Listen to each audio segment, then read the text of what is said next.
Allez, on revient à Lorient. Voilà, ils ont fait ta merde, comme ils ont dit. Vous attendez de moi de dire qu'on joue la montée, et bah je suis pas venu aujourd'hui. Madame, mademoiselle, monsieur, heureux de se retrouver dans l'ombre du moustoir. D'Archeville. Et but d'Archeville. Oh, attention à cette remise. Le but exceptionnel de Benrahma. Oh, Lorient qui marque face au Paris Saint-Germain. Le but de Lorient de Kevin Monet-Paglione. Pour le football club de Lorient, Van Wesley. Avec deux Lorientais absolument seuls. Attention à Brielle et l'égalisation de Lorient face à Mamadou Sakho. Abriel qui va servir Kevin Gamero peut-être pour le but du chaos. Gamero et Lorient mène 3 buts à 2. Il y a peut-être 3 points à prendre si ça arrive jusqu'à Macidouaris. Le voilà, le ballon derrière de Macidouaris à Zakcianic qui va trouver le troisième but des Lorientais. Arnold de Bouemba qui permet à Lorient. Sur le moral, pourquoi ne pas tenter sa chance. Et Lorientais qui va accélérer encore. Côté gauche pour Bozok de la surface. Frappe de Bozok et deuxième but. Avec Bonso, Claude Maurice, à droite, il y a une solution, Claude Maurice en solo, Mendes finalement servi, c'est parfait, pim pam poum, je te donne le ballon à droite, Mendes centre, pour Gaëtan Courtet, l'ancien Brestois, qui conclut cette action, c'est facile le football quand on joue comme ça. Bonjour à tous, bienvenue dans la taverne pour un nouvel épisode, le FC Lorient est deuxième ex-aequo de Ligue 2. En même temps, il y a 5 équipes ex-aequo ou 4 équipes ex-aequo, donc est-ce un exploit? On va en parler aujourd'hui. Juste avant, j'ai eu des échos comme quoi notre générique était un petit peu trop long. Les amis, vous accélérez. Il y a un petit bouton sur le téléphone, on passe 15 ou 30 secondes, ça va plus vite, on a la flamme de faire un nouveau générique, donc voilà. Sur cette note de bonne humeur, je suis avec... C'est vrai que c'est un peu violent comme entrée en matière, pardon. Sur cette note, je suis avec Raphaël. Salut Raph. Salut à tout le monde. Tu vas bien? Bah écoute, très très bien. On prépare le déplacement à Caen, donc hâte de voir ce nouveau match. Je suis jamais allé du coup à Caen, donc ce sera une première pour moi. Tu vas quand? J'y vais samedi avec les Merlus de Paris. Ok. Donc gros déplacement des Merlus de Paris, vous êtes combien là? Une bonne quinzaine. Ouais. Vous avez rempli les Audi Q4? Ouais, mais hybride. Ah oui, d'accord, pardon, on protège la planète. Toi aussi, tu vas à Caen, Pierrot? Bonjour, Pierrot. Salut. Ouais, je vais à Caen aussi. Tu pars pas avec les Merlus de Paris, par contre? Ah non, c'est... Mais normalement, Merlus de Paris, défaite. Un peu grand. Merlus de Paris, défaite, non? Normalement, oui. Normalement, oui. Espérons que la malédiction ne se poursuive pas.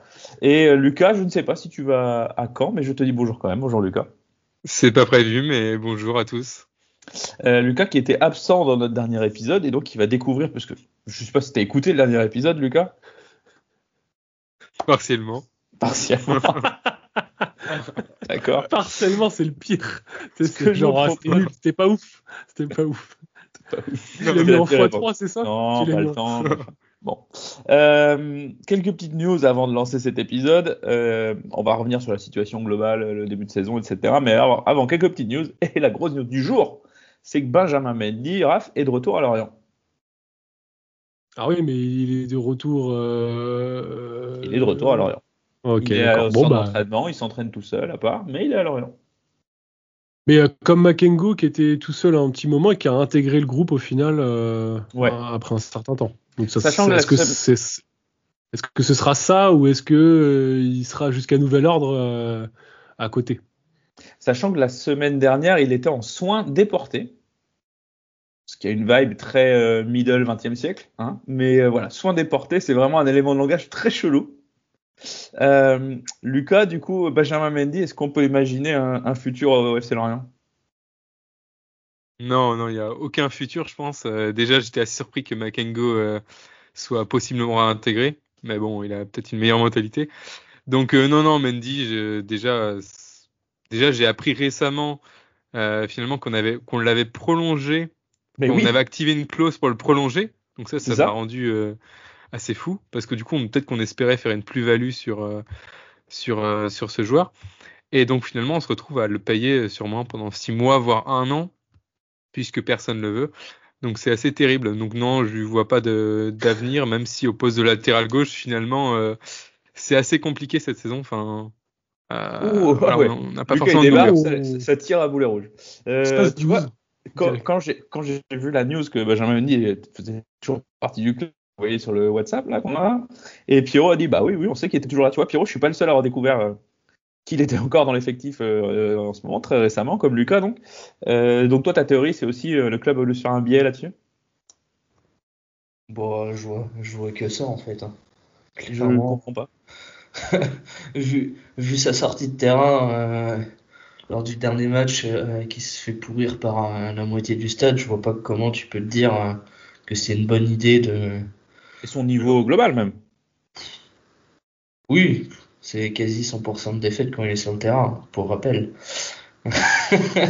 C'est important de le rappeler. Toujours Alors oui, certes, il y a de la qualité technique, mais bon, on a vu ce que ça a donné, on a vu le vestiaire se pourrir petit à petit avec ce genre de joueur, donc je vois pas l'intérêt, mais bon, lui, je pense que le seul intérêt qu'il a, c'est d'avoir un salaire continu, et je pense que du fait de pouvoir continuer à le toucher, c'est d'être obligé de revenir à la case entraînement aussi. Donc, ouais, parce que on n'a pas l'info, mais on pourrait se poser la question. La deuxième année en option activée par le club, on peut imaginer qu'il y avait une refonte salariale, même si en cas de descente en Ligue. Bon, bref, en tout cas, il y a un salaire à payer. On n'a pas les infos et je suis pas sûr que sa cote elle ait beaucoup augmenté l'an dernier. Donc, bon, voyons, on verra. Il y a quelques soupçons de rumeurs à Marseille, mais j'y crois quand même moyen. C'était des bullshit. Ouais, ça. si. Ouais, ça en parlait, quoi, mais sans. Non, mais c'est le mec de foot mercato en plein mois du mois de juillet. L'étape vient de se terminer. Pogacar a plié le tour, il sait pas quoi faire. Et alors, hop, j'ai dans mon chapeau magique des rumeurs. Hop, Benjamin C'est le partenariat entre le Pastis et le Paris Saint-Germain qui a capoté. C'est le même qui Marseille vient de signer un violeur qui tabasse sa femme. Est-ce que Marseille pourrait pas signer un deuxième? Donc, mais cela ne nous regarde pas. Et non, mais c'est le même mec qui annonçait Drogba à Marseille tous les 6 mois. Donc, dans un autre registre. Bon, voilà, on n'a pas grand-chose de plus à vous raconter sur Benjamin Mendy. Nous suivrons ça attentivement. Une autre info, alors elle n'est pas toute fraîche, elle a quelques semaines déjà. Maxime Berthelmé a signé en R2 à Plumeur, donc fin de carrière pro, Maxime Berthelmé. Quel joueur, Raphaël, tu m'as dit tout à l'heure? Bah ouais, moi j'aimais bien son profil et sa technique. Joueur agréable à voir jouer, on va dire. Après, je pense qu'il a eu du mal à creuser son trou et à percer et à faire à être dans un 11 de manière stable, etc. Il a eu aussi des petites sautes de performance et aussi quelques blessures. Donc ça a manqué de continuité pour s'imposer chez nous de toute manière, mais sur le peu qu'on a pu voir, j'ai trouvé assez sympa le style, la dégaine, etc. Voilà. Ça vous évoque quoi, les gars, Maxime Berthelmé, Pierrot? D'excellents débuts avec le club et il fait quand même une bonne partie de sa carrière chez nous, je crois, et il doit faire pas loin de 7 ou 8 ans, un truc comme ça. Bon joueur, mais pas assez pour passer le cap d'un titulaire en Ligue 1. Je pense que c'était un joker, plutôt un joker de fin de match ou un joueur de coupe à Lorient. Mm-hmm. Et je retiendrai surtout que sa deuxième partie de carrière en quittant Lorient est quand même pas hyper fameuse pour il part à Châteauroux quand même après Lorient. Il part dans l'anonymat à Châteauroux, puis à Troyes, puis et Guingamp. Et Guingamp, ouais. Mais moi, il me fait penser un peu à Cornier, un peu dans l'esprit du joueur qui arrive pas à percer, tu vois, qui a quelques minutes, etc. Mais... Cornier fait la carrière de Maxime Berthelmé, elle est quand même pas dégueulasse. Mais Cornier fait une jolie carrière quand même, Benjamin Cornier, non? Elle est objectivement, elle est un peu mieux. Quand même. Ouais, je trouve. Ouais. Oui, à Saint-Etienne, il fait un beau parcours. Ouais, c'est ça. Bon, commence un petit peu. Son premier club pro, Maxime Berthelmé? C'est pas le Racing? Le Racing, exactement. Ouais. Qui végète en National 3 en ce moment. Je ne suis pas du tout le Racing, je viens de cliquer sur le lien Wikipédia. Quoi d'autre? Stéphane Diarra est de retour à l'entraînement aussi. Il me semble pas qu'on en avait parlé dans le dernier épisode. Non, on l'a pas parlé, on en a parlé comme chauffeur de salle. C'est ça. Moi, je le vois possiblement dans le 11 à moyen terme, hein, Stéphane Diarra. Il y a de la place pour lui sur le terrain, vous y croyez? S'il revient à 100% et qu'il est en pleine possession de ses moyens, clairement, sur le côté gauche, t'as un job, hein. T'as un job à prendre. C'est la question que je me pose. Il a clairement besoin de concurrence à ce poste-là. Il peut jouer à gauche, Diarra? Bah oui, bien sûr. C'est son poste. J'ai le souvenir de le voir foirer des occasions côté droit, c'est pour ça. Rappelez-vous de Monaco. Vous vous rappelez de Monaco? À Lille aussi. Ouais, il est plus à droite, mais après il est assez ambidextre, il me semble. D'accord. Donc non, je pense qu'il peut faire les deux côtés, mais surtout on a besoin de concurrence sur les deux côtés, sachant que Mvuka notamment, au premier match on s'est dit que c'était, il allait faire une très grosse saison, là il est un peu plus revenu dans le rang. Finalement, c'est d'efficacité, donc. C'est ta conclusion hâtive, Lucas, ou? Moi d'ailleurs ma conclusion hâtive est morte en début octobre.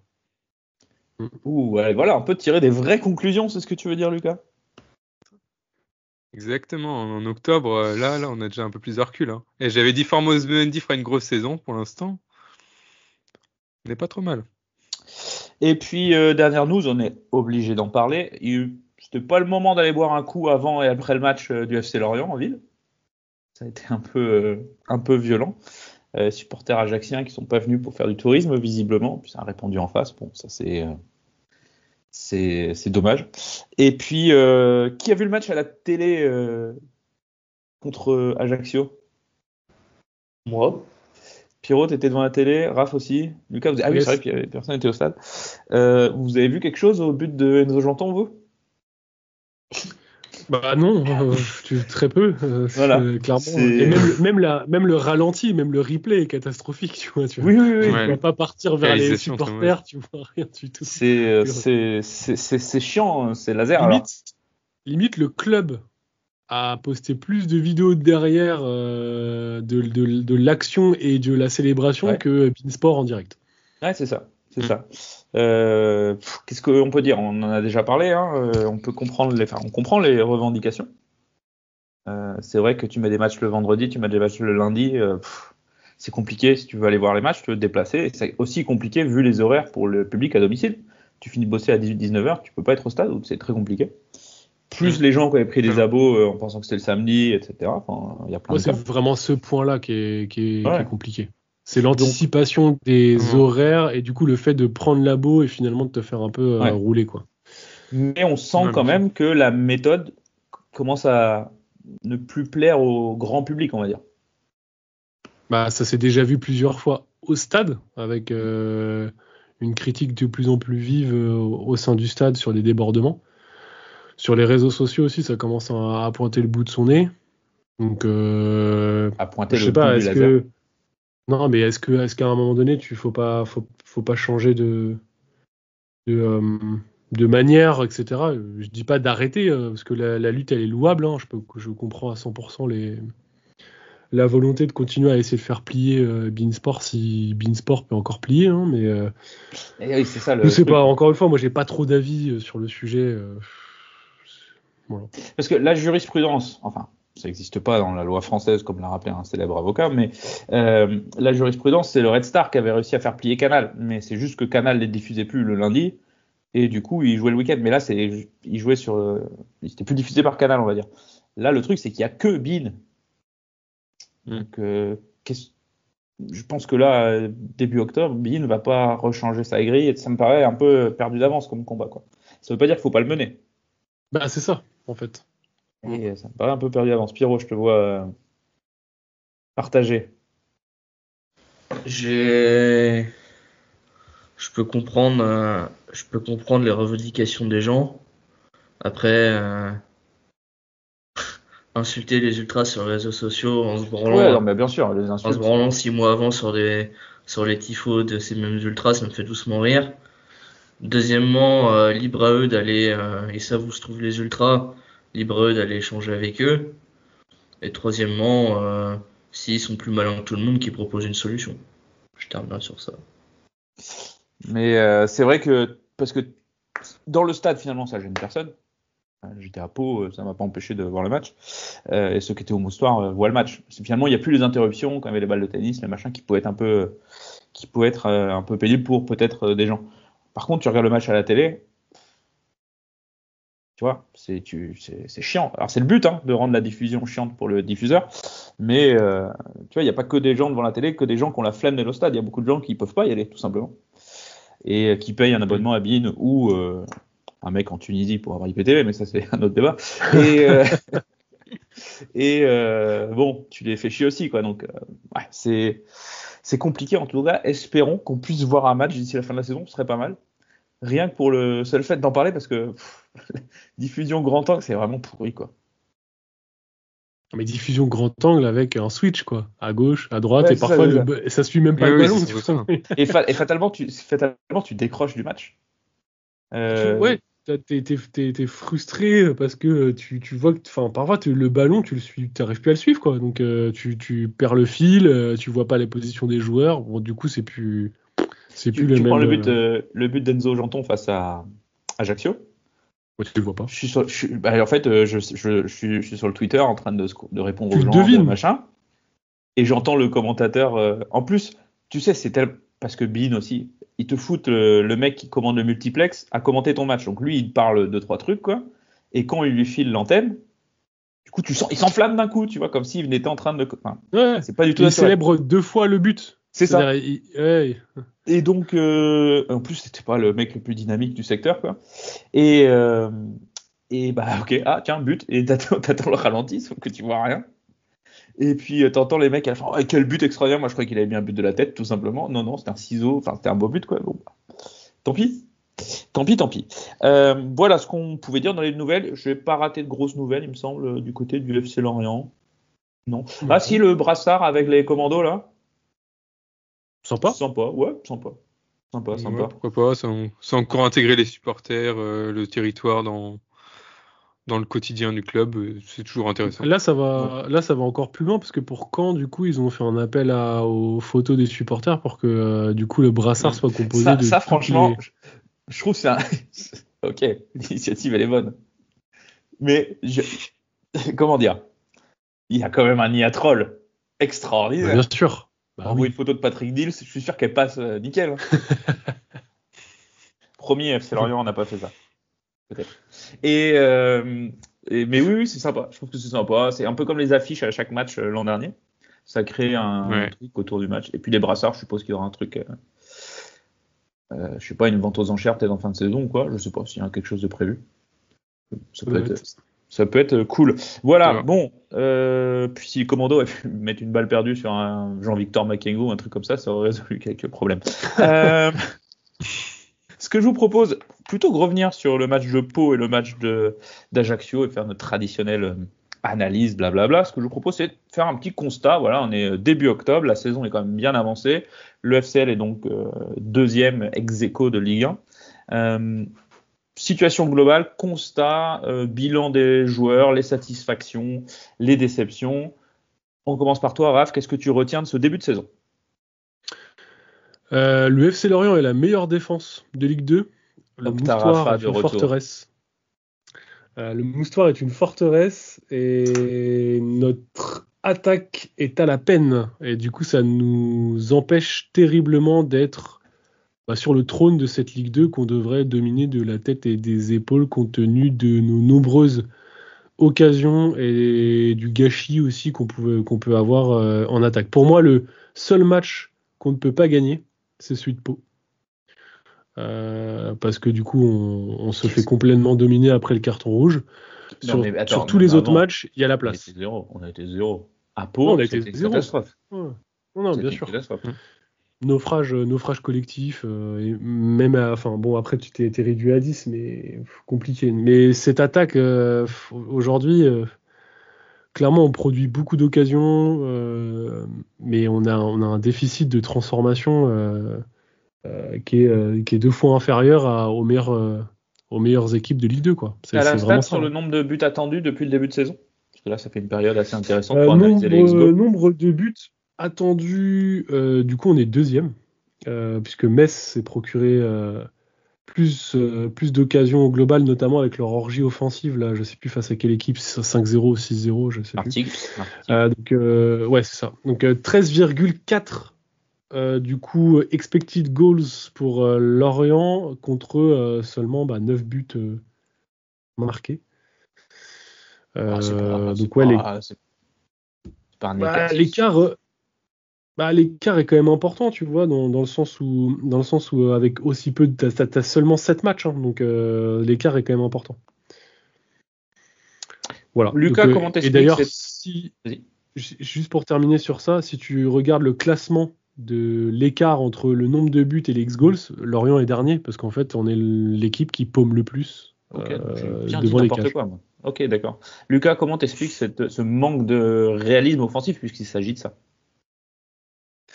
Alors déjà, sur l'animation offensive, je pense qu'on paye encore un petit peu en fait les erreurs des 2 dernières saisons, enfin de la saison passée, où finalement on s'est entêté dans un système, ce qui fait qu'aujourd'hui, notre ligne offensive, nos 4 offensifs, quand Mvuka est titulaire, on n'a qu'un ailier de métier. Et là, comme Mvuka n'est plus forcément titulaire, on n'a aucun ailier de métier. C'est-à-dire que même Pablo Pagis, qui est finalement meilleur au cœur du jeu, en faux neuf, près de l'attaquant, il est obligé d'être mis sur un côté. Donc finalement, on a des joueurs qui sont pas forcément à leur poste et une ligne d'attaque qui change énormément. On n'a pas encore trouvé la bonne formule, même si elle semble se stabiliser. Donc déjà, moi je pense que ça explique un peu notre potentiel offensif. Lucas, parce que, excuse-moi, mais ça voudrait dire que du coup, on devrait produire moins du coup d'actions favorables, en tout cas moins de tirs cadrés, etc. C'est pas vraiment le cas. Là, aujourd'hui, je suis d'accord avec toi, on n'a qu'un seul ailier. Ah oui. Mais au final, Lorient est l'équipe qui centre le plus. On est l'équipe qui tire le plus, on est l'équipe qui cadre le plus. Mais du coup, derrière, ça rentre pas. Donc, est-ce que c'est les attaquants qui manquent de réussite et du coup, cette réussite-là, elle va changer à un moment donné, parce que bon, voilà. Ou est-ce que du coup, comme tu le disais, est-ce que c'est pas vraiment, est-ce qu'on n'a pas finalement de gros profils buteurs et qu'en fait, aujourd'hui, à part Bamba, il n'y a pas un vrai numéro 9 pur jus. Mais tu vois aussi qu'un Croupi, il peut marquer dans toutes les positions. C'est le seul aujourd'hui qui surperforme par rapport à ses opportunités. Ouais, mais tiens Pierrot, est-ce que tu considères que Eli Croupi fait un bon début de saison? Oui et non.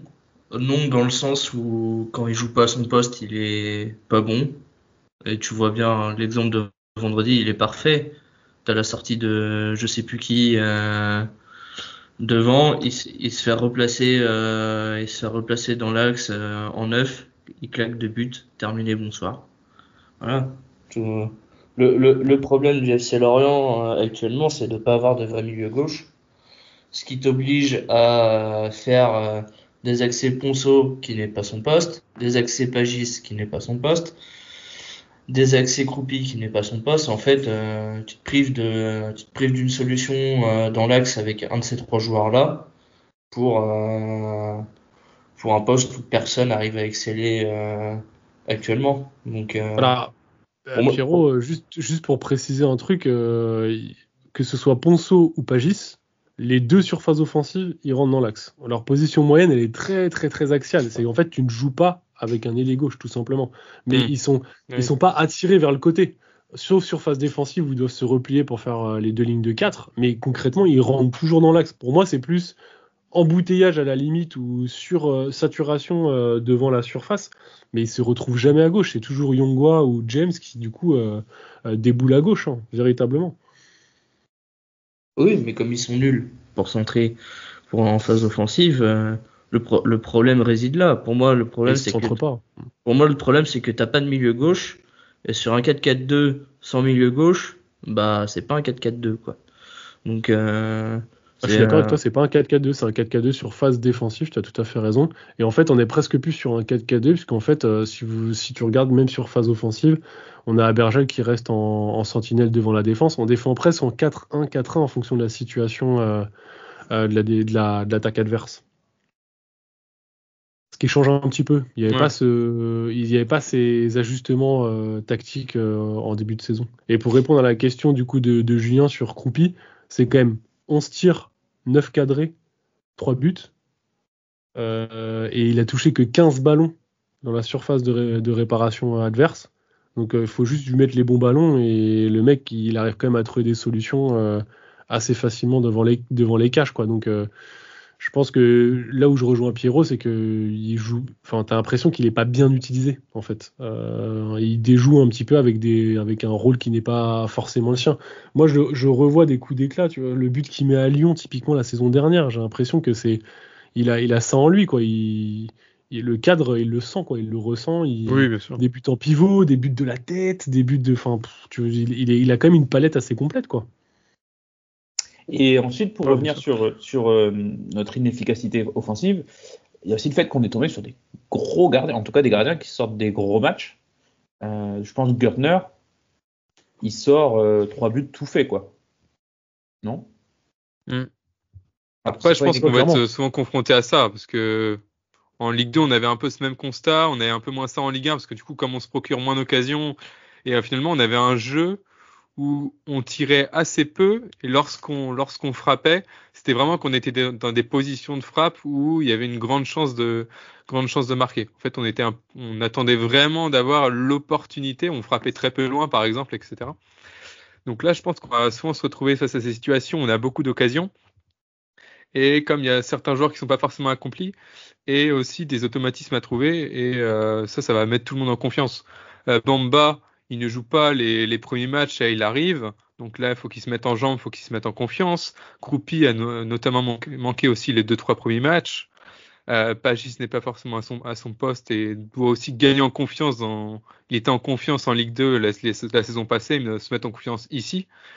Donc c'est beaucoup de choses qui, je pense, vont se mettre en place, et je pense pas qu'on doit être hyper inquiet début octobre. Pour répondre à la question de Julien, petite stat avancée sur les PS X goals plus minus, le truc, je vais très loin. Mais du coup, attends, 2 secondes, je t'interromps. Quoi? C'est les post-shots X goals. Bref, en gros, bref, t'es obligé d'expliquer ce que c'est. Non, je vais expliquer du coup. C'est le différentiel. Du coup, en fait, la propension qu'ont les gardiens à arrêter les frappes. Donc ça, c'est basé sur les X-goals, mais en gros, c'est en fonction de tes X-goals, est-ce que le gardien va plus ou moins arrêter une frappe qui aurait dû rentrer. Donc en fait, c'est ta capacité à être bon sur la... Non, mais c'est une stat assez intéressante. Non, globalement, ça n'a aucun sens. Ah si, ça a un sens de fou. Aucun sens. Quelle est l'équipe face à laquelle les gardiens ont surperformé? Bien, fatalement. Non, l'équipe face à laquelle... Donc Lorient, du coup. Ah oui, d'accord. Je crois que tu demandais. Les gardiens adverses face à Lorient ont arrêté 5,9 buts de plus que ce qu'ils auraient dû encaisser.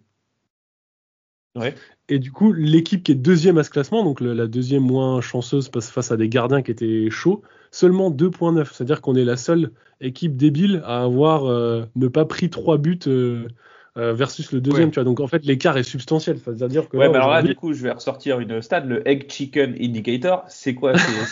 C'est si les attaquants sont pas bons ou les gardiens sont bons, tu vois? Mais t'as raison. Ils ont fait quoi de là? Parce que tu vois, moi, tu me mets un centre au point de penalty, je suis tout seul face au gardien. Mon X-goal, il est fou furieux, sauf que moi, je suis 0 et tu vois. Non, bien sûr, mais le match contre Amiens notamment, le gardien il fait des arrêts à 5 mètres, à 9 mètres, etc. C'est des arrêts de fou. Gardien du Red Star, Bernardo fait un gros match, même si on gagne. Le gardien d'Ajaccio, il fait une première mi-temps très solide. Très solide. Qu'est-ce qu'on a joué? Pau, il n'a pas eu grand-chose à faire, le pauvre, donc ça va. On est tombé sur des gardiens. Tu vois, là où les stats sont assez intéressants, c'est que du coup tu pourrais retrouver par exemple beaucoup de frappes de Lorient de loin ou avec peu de chances de marquer, mais c'est pas le cas. En fait, si tu prends tous les tirs de Lorient, c'est la 3e dangerosité en termes de tirs en Ligue 2. Ce qui veut dire que du coup c'est pas des frappes sans volonté de marquer ou des frappes de 35 mètres juste pour les stats. Tu vois, on n'a vraiment pas eu de réussite. Après, si vous regardez le classement, dans le top, je vais descendre même jusqu'à la 7e place, on est la seule équipe sous les 10 buts marqués. Ouais, mais ouais, clairement. Donc, Lucas, tu dis que c'est pas inquiétant en octobre, donc tu mises sur le fait que ça va s'améliorer. Pierrot, est-ce que tu es sur la même longueur d'onde? Bon, ça peut pas être pire qu'actuellement. Ouais. C'est vrai. Tu peux pas rater. Encore plus d'occasions que t'en as. Je pense que ça peut être que mieux. Après, je vois pas moi, je maintiens que sans vrai milieu gauche, il y aura toujours pas de très grosse évolution parce que ça se marche sur les pieds. Puis il y a trop de joueurs qui peuvent être performants au même poste et on sait toujours pas qui peut prendre le lead sur les postes clés comme ça. Et moi, j'attends de voir encore un peu. De toute façon, on n'a pas le choix. Hein. Mais je suis un peu dubitatif pour l'instant par rapport à ça. Ouais, franchement, moi, je pense que ça va revenir. On est quand même premier en nombre de tirs, premier en nombre de tirs cadrés. On a à peu près les mêmes volumes de tirs et de tirs cadrés, en mieux que Guingamp, qu'on a mis 15, quand nous on en met 9, et ils ont moins de X-goals que nous. Donc en fait, clairement, pour moi, c'est avant tout un sujet de réussite. Franchement. Donc si on continue comme ça à produire autant, on devrait revenir dans des moyennes classiques, quoi. Donc du coup, marquer un petit but de plus de temps en temps qui feront basculer les matchs. Ouais, et puis. Vas-y, Lucas, je t'en prie. Je finis juste. Et puis, un indicateur important, c'est que un gros point faible de ces dernières années, donc même si maintenant on est descendu en Ligue 2, mais c'est que on a rassuré la base défensive. Et ça, en Ligue 2, on sait que parfois, les équipes qui sont les plus fortes défensivement, c'est bien plus important qu'une équipe qui va marquer, qui va enchaîner les buts, qui va enchaîner les grosses performances, les gros scores. Parce que ça te permet, même quand tu es dans un match sans, de pouvoir tenir le score. Bon, ça n'a pas été le cas face à Pau, mais dans la durée, je pense que c'est assez intéressant. Donc là, on a par exemple Talbi qui va être absent aussi sur le prochain match. Il faudra voir comment ça évolue aussi au cours de la saison, mais c'est un point clé à retenir, je pense. Tu me fais une belle double transition. Je voulais parler de la défense et je voulais parler de Monta Talbi. Donc on va commencer par la défense. 4 buts encaissés. Pendant Graf me cherche le expected goal encaissé. Bah oui, c'est intéressant tant qu'on est dans les stats. Les amateurs de X-Goal qui nous écoutent, et vous êtes nombreux, vous allez vous régaler. 4 buts encaissés. En effet, Pierrot, ça montre quand même une certaine solidité de la défense, qui a pourtant pas l'air criante comme ça quand on regarde les matchs, mais si tu compares au reste du championnat, ça va. Ouais, après, faut regarder les équipes qu'on a eues en face et ce qu'elles ont montré. On n'a pas été plus inquiétés que ça, à part Metz. À part Metz, sur tes 7 premiers matchs, franchement, les 6 autres équipes, ils n'ont rien montré devant. Faut pas non plus. C'est Pau qui nous a outplay. Comment ? Presque. C'est Pau qui nous a outplay. C'est face à Pau qu'on prend le plus de tirs, qu'on se fait dominer, véritablement. Ouais, Vogo doit en sortir 2-3 quand même contre Pau. Tu vois, c'est peut-être Metz et Pau qui nous ont le plus mis en danger, quoi. Ouais. Oui, mais Pau, c'est parce qu'on est réduit à 10. Ouais, bien sûr. À la fin de la première mi-temps, il y a de ça aussi. On démarre pas super le match en vrai. Oh non, on n'est pas dingo. Déjà, le match, il démarre, il y a une inverse.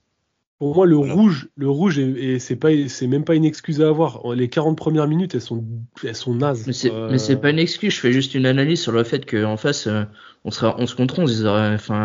Il y a pas sur la première mi-temps, Pau, ils ont pas pléthore d'occasions non plus, tu vois. Franchement, je pense qu'à 11 contre 11, on gagne même pas ce match non plus. Enfin, on le perd aussi. Hein. Oui, mais je dis pas le contraire. Ouais, d'accord. Je vous parle qu'à 11 contre 11, on n'a pas subi autant qu'à 10 contre 11. C'est un fait. Oui, d'accord. Mais oui, en effet, donc, à part Metz et Pau, mais avec le contexte du match, c'est ce que tu nous dis, on n'a pas été vraiment mis en danger. Mais d'un autre côté, dans ce championnat, qui sont les équipes qui vont venir nous emmerder? Tu mets Paris, tu mets Guingamp qui tourne plutôt bien. Tu vois, Grenoble qui est 2e du championnat. Pour citer Pierrot, c'est une équipe de U19, quoi. Non, c'était Amiens. C'était Amiens. Ah, pardon. Oui, enfin, Grenoble, donc Orvan, Grenoble. Enfin, à la fin de notre match, tu me dis Grenoble, ils sont devant tout début octobre. J'y crois pas une seconde. Ouais, c'est le début, ça va se tasser, ça. Bah ouais, mais bon. Après, tu vois, donc, finalement, c'est aussi rassurant peut-être pour la suite du championnat. Lucas, de voir. Je sais pas si Raph t'as trouvé la stat que je te demandais tout à l'heure, mais 4,0. Donc ISO 4,0, 4 buts encaissés. Alors, ça me permet d'ouvrir le dossier Yvon Vogo, Lucas. 4 expected goals, 4 buts encaissés. Est-ce que ça veut dire qu'Yvon Vogo fait un début de saison moyen? Alors, il fait un début de saison correct. Alors, je ne sais pas s'il est forcément sur les standards d'être un top gardien de Ligue 2. Pourtant, je pense que sur le papier, ça a tout pour être le meilleur gardien de Ligue 2. Mais en fait, c'est un peu sur la lignée de la dernière saison où en fait, donc, il a fait les arrêts sur notamment Metz, notamment Pau. Voilà, Ouais. c'est ça.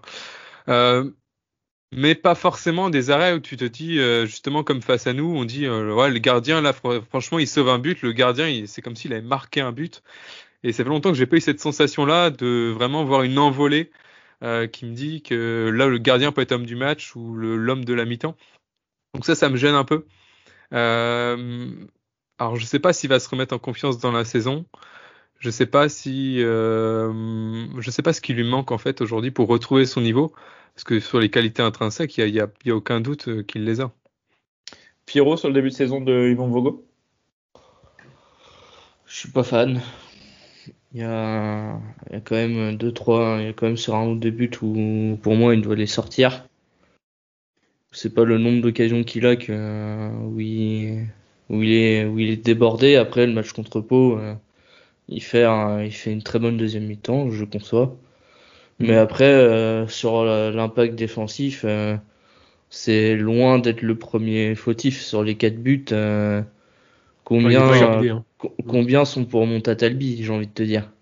Ouais, bah il y a la deuxième partie du volet là. Mais par exemple, moi sur le but de Metz, en fait c'est là où je trouve Vogo moins performant. On en avait déjà parlé l'an dernier, ses sorties sont pas excellentes. Elles sont pas au niveau de ce qu'on peut attendre de lui. Sur le but de Metz, si vous remettez le but ou si vous l'avez en tête, tu vois que il y a une erreur de la défense, donc c'est surtout pour la défense, une erreur de Talbi d'ailleurs, si je dis pas de bêtises. Mais tu vois Vogo qui hésite à sortir, il s'arrête, il sort, il a contre-temps et tu prends le but quoi. C'est ce genre de choses. Et quand tu me dis que pour reparler les X-goals, il y a 4 buts attendus, on en prend 4, bah, du coup c'est pas un gardien qui te ramène des points finalement. Rappelez-vous ces premiers matchs. Je finis, Lucas, excuse-moi. Et je te donne la parole. Rappelez-vous ces premiers matchs, il vient après Paul Nardi. Et Paul Nardi, on l'avait critiqué pour ça. On disait Paul Nardi, c'est pas un gardien qui te rapporte des points. Vogo, son premier match, c'est à Rennes, et il te rapporte 2 points d'entrée. Il sort il y a 1-0 pour Lorient, il sort je crois que c'est un coup franc de je ne sais plus qui. Ou une frappe de loin. T'as Doku qui met la Zermi. Bien sûr. Et ça part dans la lucarne, il te la sort, et d'entrée, premier match, il rapporte 2 points, et tout au long de la saison, il te rapporte plein de points. L'an dernier, bon, il a Isaac Touré devant lui, donc bon, c'est pas facile. Enfin, l'an dernier, il a vraiment des chèvres devant lui, donc ça marche pas du tout, quoi. On peut pas vraiment lui en vouloir pour l'an dernier. Je le mettrai pas dans les responsables. Là, cette année, il rapporte pas de points, quoi, pour l'instant. Non, mais moi, je pense que, on noircit un peu le tableau. Aujourd'hui, il fait 82% d'arrêts, c'est le gardien qui fait le plus d'arrêts. Après, il a pas beaucoup de tirs à gérer. On a une défense qui est très bonne devant aussi. Par contre, là où je suis d'accord avec Pierrot, c'est que les buts qu'il prend, en vrai, à part peut-être celui de Metz, où en effet, il aurait pu mieux gérer le coup, en vrai, il est pas aidé. Hein. Il est pas aidé. Mais je reste persuadé que sur sa ligne, c'est très bon. Ouais. Mais il a pas. En fait, pour moi, le vrai sujet avec Vogo, c'est qu'il n'a pas progressé là où on avait vu des failles dès le début. Jeu au pied, sortie aérienne. Jeu au pied, sortie aérienne. Et là, je trouve qu'il n'y a pas d'amélioration. Des duels aussi. Ouais, c'est vrai. Oui. Ça fait depuis qu'il est arrivé, j'ai dû le voir gagner à tout casser 5 duels quoi. En 1 vs 1, c'est 6. Non, je te jure, c'est systématiquement il a raison. Perdu. Ouais, je suis d'accord. Il a raison. Après, les gardiens ont du mal. Je trouve que même quand on regarde les grands gardiens, quand on voit des faiblesses en début de carrière, ils arrivent pas totalement à changer leur jeu et à devenir très bons au pied, très bons dans les sorties, mais ils vont jouer sur leur force. Et finalement, leurs faiblesses vont être tellement minime par rapport à, par exemple, je sais pas, je prends Donnarumma sur sa ligne qui est exceptionnel et son jeu au pied, il est souvent décrié, mais c'est un très très grand gardien. Et aujourd'hui, on a besoin de revoir le Vogo très fort sur sa ligne. Et pour ça, on va le voir sur les matchs où il va être plus sollicité, comme dit Raph ou Pierrot. C'est que, voilà, je pense que c'est assez compliqué sur 4 buts de le juger. Oui, bien entendu. Trois actions en dehors de sa surface de réparation, donc ça fait Vogo, c'est un des gardiens qui sort le moins de sa niche, donc c'est cruellement différent les fameux gardiens libéraux, tu veux dire? Ouais, bah t'as le gardien, désolé, je les connais pas forcément, mais je regarde un peu certains tableaux statistiques. T'as le gardien de Rodez, d'Annecy, de Martigues, de Dunkerque qui du coup sortent énormément, Clermont aussi, Guingamp. Et après, t'as tout le reste, le mec du Red Star sort pas, Caen sort pas, Grenoble sort pas, Amiens sort pas. C'est très, le différentiel est très très important. Donc tu vois vraiment des styles très différents, notamment sur les relances aussi. Jeu court, jeu au pied, à la passe avec le bras, etc. Ou jeu très long.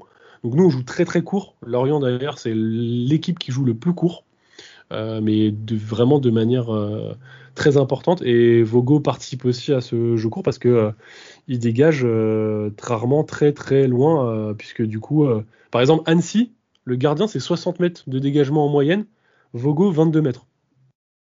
Il y a un écart substantiel. Après, c'est des cultures de jeu aussi différentes. Ouais, c'est ça. Après, oui, bien sûr. La culture particulièrement d'Annecy, tu vois, mais nous, on essaie de construire, de garder la balle déjà, de construire et d'aller vers l'avant. Tu as des équipes qui vont plutôt jouer bloc bas, et donc quand le gardien relance, on va monter le bloc, quoi. C'est peut-être ça aussi. Ouais, tout à fait. Oui, c'est ça. Nous, on a des joueurs qui sont capables de garder en phase avec un bloc défensif bas, qui sont à l'aise balle au pied, c'est ça. Et puis on a mentionné également le nom de Monta Talbi qui fait pas, Raph, un début de saison faramineux à la hauteur de quelqu'un qui aurait été Taverne d'Or il y a 2 saisons, quoi. Ouais, putain, j'allais le dire. Je veux dire, à la hauteur du trophée reçu il y a 2 saisons, en effet. Non, plus compliqué pour lui, ça se voit. Et puis, le carton rouge qu'il prend, il est symptomatique. Il se fait prendre de vitesse, un peu piégé, du coup, à la course. Il fait une faute avant la surface. Enfin, un peu pas dedans, quoi, en fait. Pas dedans. Et je trouve que ce carton rouge, il peut aussi lui faire du bien. Donc, je pense que ça peut être une petite. C'est quand même son premier carton rouge. Voilà, donc je pense que ça va lui faire un peu bizarre. Et non, je pense pas que son talent s'est évaporé entre 2 saisons de Ligue 1 et de Ligue 2. Mais ouais, il faut qu'il se remobilise. Il a pas beaucoup joué l'an dernier, grosse blessure. Vrai faux départ à Lens. Tu vois, il y a quand même des facteurs. Peut-être qu'il faut se remettre dans le bain aussi. Pierrot, t'as pas l'air de trop y croire. J'ai l'impression que plus le temps passe, plus on se dirige vers un one saison wonder de l'espace. On connaît ça avec les attaquants, mais depuis sa grosse saison l'année dernière, je suis désolé, il est pas c'est dur, fantastique. C'est dur. L'an dernier, il rate 6 mois de la saison quand même. Ah ouais. Et les 6 mois où il joue, il est pas fantastique non plus. Faut pas. Non, mais l'an dernier, il n'y a rien sauvé chez personne en défense. Oui, bah là, l'an dernier, c'est dur de lui tomber dessus pour l'an dernier, tu vois. Là, cette année, pour moi, c'est catastrophique. T'encaisses 4 buts, il y en a 3 qui sont pour sa gueule. Hein. Ben ouais, c'est ce que j'allais dire. Je suis en train de me refaire les buts qu'on a encaissés. J'en étais à 2 pendant que tu parlais, donc un troisième, je te fais confiance là-dessus. Allez, 2,5. 2,5, voilà. Ouais, 2,5, je suis d'accord. Ouais. Encore une fois, attention, on remet les choses dans leur contexte. On parle de 6 matchs et de 4 buts encaissés, donc évidemment. L'échantillon, on est à la frontière des conclusions hâtives. On est dans les analyses. Ouais, mais sur les 4 buts encaissés, t'en en prends un pot qui te coûte une défaite et un Metz qui te coûte un match nul. Au final, il te coûte des points, mine de rien. Il y a un seul registre sur lequel je trouve toujours aussi bon, c'est vraiment de la tête. Pour le coup, il reste impérial à ce niveau-là, mais dans les pieds, dans les 2 surfaces. Et dans les 2 surfaces, il s'impose de la tête. Mais ce qui va poser question, c'est de voir ce week-end à Caen voir enchaîner Adjei et Mendy et je pense que sa place est plus que remise en jeu. Je pensais pas le dire ça il y a ne serait-ce que 2 semaines. Là, sa place, elle est remise en jeu. Il y a Laporte qui est revenu à l'entraînement. La concurrence. Le retour de la défense à 5. Non, je rigole. La concurrence à Jay et Mendy, pour l'instant, il n'y a pas grand chose à leur reprocher. Il y a un monde où il perd sa place, où il tire le banc sur des matchs. Hein.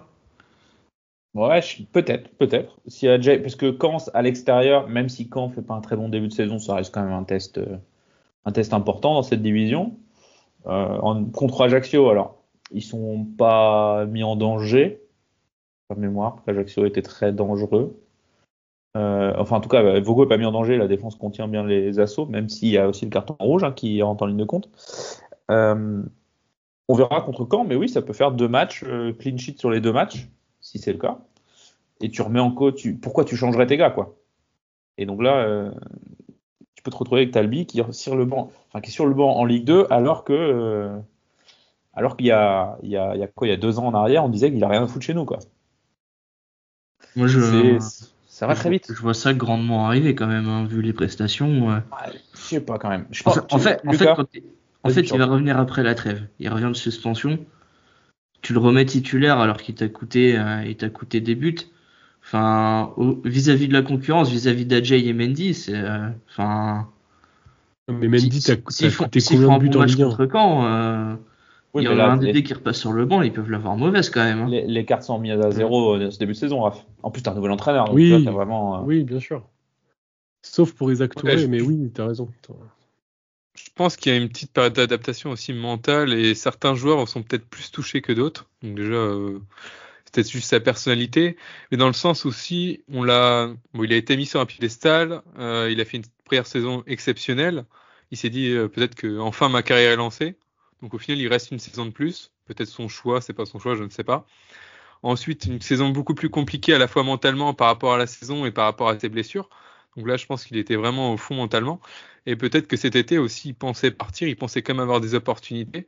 Et il n'a pas forcément eu les opportunités qu'il a. Donc je pense qu'il y a peut-être aussi une façon de se rendre compte d'où il est. Il est en Ligue 2. Et finalement, sa carrière redescend d'un cran, là où normalement, on ne l'imaginait pas du tout. Donc là, je pense que c'est assez compliqué de se mettre à sa place. Et voilà, ça, il y a de l'humain qui rentre en jeu au-delà de l'aspect sportif. Bah, si tu prends son message en fin de saison là sur les réseaux sociaux après la descente, très clairement, il annonce qu'il part, quoi. Ah, bien sûr, comme Vogo. Lui et Vogo, ils annoncent clairement qu'ils partent. Hein. Tu vois, j'ai aucun doute sur le fait que ce club retrouvera sa place en Ligue 1. Bon, ce club mythique, c'est gentil, Monta, on s'enflamme pas. Retrouvera sa place en Ligue 1 très rapidement et vous le méritez. Tu vois, il y a plus de il y a plus de.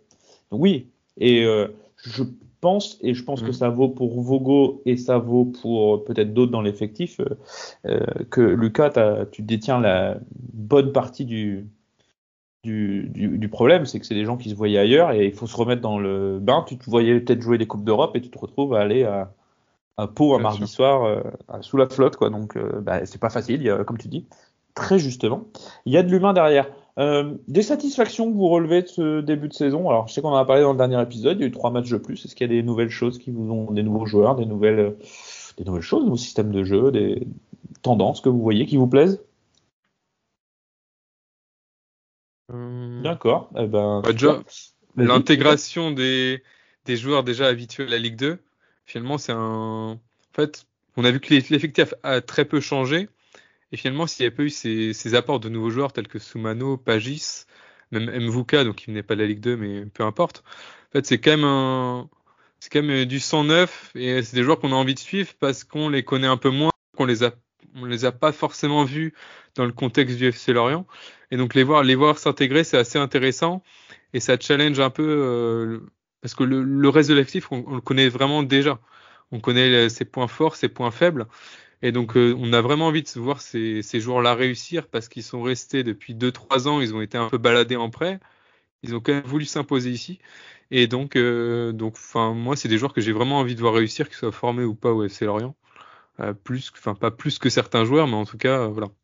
Donc ça, c'est assez intéressant. Et puis, ils s'intègrent plutôt bien. Moi, je rajouterais Julien Ponceau, qui fait quand même une très... Alors lui, tu vois, je le mettais dans la liste des mecs qui peut-être pensaient partir.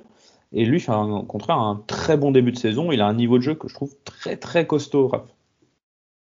Ouais, c'est clairement le joueur qui fait le plus d'étincelles, notamment sur la dernière passe. Il tire les coups francs, il tire les corners, c'est le joueur qui fait le plus de passes clés, donc qui est un peu, qui fait fonctionner un petit peu l'attaque, donc c'est ce que je disais un petit peu sur un tweet la semaine dernière. En gros, Abergel est vraiment la rampe de lancement dans ce rôle-là de percussion et de trouver la première passe qui fait la différence. Et Ponceau est vraiment le créateur aujourd'hui pour essayer de faire la différence à la passe et aussi à la course. Parce que du coup, il élimine aussi pas mal avec ses courses et ses dribbles. Donc, il lui manque peut-être un tout petit peu plus de production offensive ou quelques passes décisives, mais je pense que c'est plus relié à l'efficacité aussi des attaquants. Donc je pense que ça va venir. Enfin, en gros, il faut qu'il continue comme ça. Je trouve que même d'un point de vue abattage défensif, du coup, il fait ce qu'il faut aussi. Ça peut encore... il avait encore un peu de tendresse, on va dire, en Ligue 1, à pas être assez physique, etc. Parfois dans les duels. Là, je trouve que du coup, il est beaucoup plus dans la confrontation. Donc, bien aidé aussi par Abergel, qui soutient aussi toutes les offensives. Donc, il a cette carte que Lefebvre pouvait avoir à l'époque quand Abergel faisait le même taf vis-à-vis de lui. Donc, l'équilibre est assez sympa à voir, et le 4-4-2 vit bien avec cet axe, ce duo Abergel-Ponceau. Par contre, les deux sont exécrablement mauvais d'un point de vue domaine aérien. C'est des cancres. Ils mesurent 1m50 les deux. Ouais, je sais, mais tu vois, quand on en parlait tout à l'heure du fait que certaines équipes pouvaient aussi balancer, et notamment sur des 6 mètres, etc. Bah, tu vois, sur un deuxième ballon, le fait de ne pas avoir être au contest, etc., avec un Ponceau et un Abergel au milieu, ça joue aussi, quoi. Donc, mais bon, ça reste. Non, mais ça reste à la marge aujourd'hui. Il couvre un terrain de Maboul, ça produit de la passe verticale, ça produit de la passe clé, ça fait de la passe D, ça met des buts, etc. Enfin, franchement, le binôme est très très bon. Moi, je le trouve très équilibré. Je pensais que Lucas allait me parler des jeunes.